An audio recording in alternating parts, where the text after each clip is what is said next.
항쟁의 기관차 12월호, 끝중 정책. 내란과 탄핵, 한국은 어디로? 12.3 반란은 우리 민중의 영웅적인 투쟁에 가로막혔다.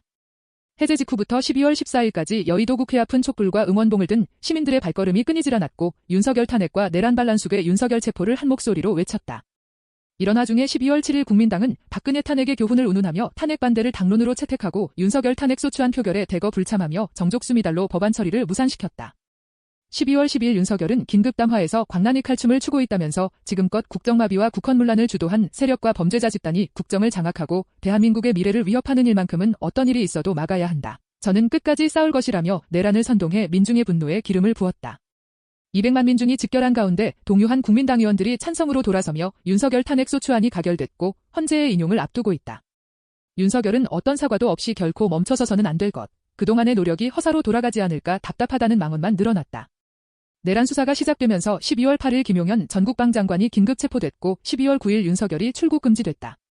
12월 11일 조지호 경찰청장 김봉식 서울경찰청장이 긴급 체포됐고 12월 16일 곽종근 특전사령관과 이진우 수방사령관이 구속됐다. 12월 17일 박안수 육군참모총장이 구속됐고 12월 18일 노상원 전 정보사령관이 구속 문상호 정보사령관이 체포됐다. 한편 12월 11일과 17일 대통령실 압수수색 시도가 있었지만 경호처의 방해로 사실상 실패했고 12월 18일 공조보는 경호처로부터 압수수색 불승낙 사유서를 전달받았다. 공조보는 피의자 윤석열에게 전날 오전 10시까지 정부과천 청사에 있는 공수처로 출석하라는 내용이 담긴 출석 요구서를 인편과 우편으로 전달했지만 모두 거부되면서 수사에 난항을 겪고 있다. 3년 이상의 징역에 해당하는 중대범죄 증거인멸과 도주 우려, 긴급성 등 긴급 체포를 해야 할 요건이 완전히 충족됐음에도 추진하지 못하는 게 현실이다. 12월 17일 국민당은 민주당이 추진하는 국회 추천목 헌법재판관 인사청문회를 보이콧했다. 권성동 국민당 원내대표는 한덕수 권한대행은 대통령 탄핵 심판 결정 전까지 헌법재판관을 임명할 수 없다면서 헌재의 공석재판관 임명을 막아 탄핵 심판을 노골적으로 방해하고 있다. 여야는 12월 정기국회에서의 재판관 임명 절차 추진을 위해 이미 11월 3일에 후보 추천을 해놓은 상태였다.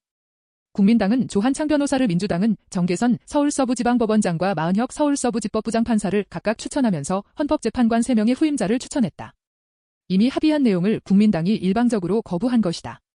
또 권성동은 2017년 박근혜 탄핵 소추위원이던 당시 대법원장이 추천하는 헌법재판관을 임명하는 것은 형식적인 임명권이기 때문에 권한대행이 임명할 수 있다고 주장한 바 있어 자기 모순이다.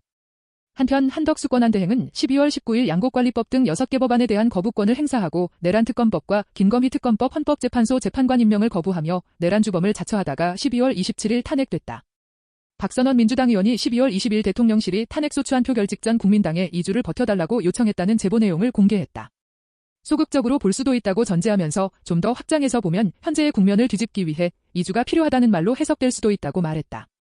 수괴와 주동자들이 여전히 체포 수감되지 않았고 반란범들이 윤석열 방탄의 혈안이 된 조건은 무엇보다 2차 내란 반란의 위험성을 경고하고 있다.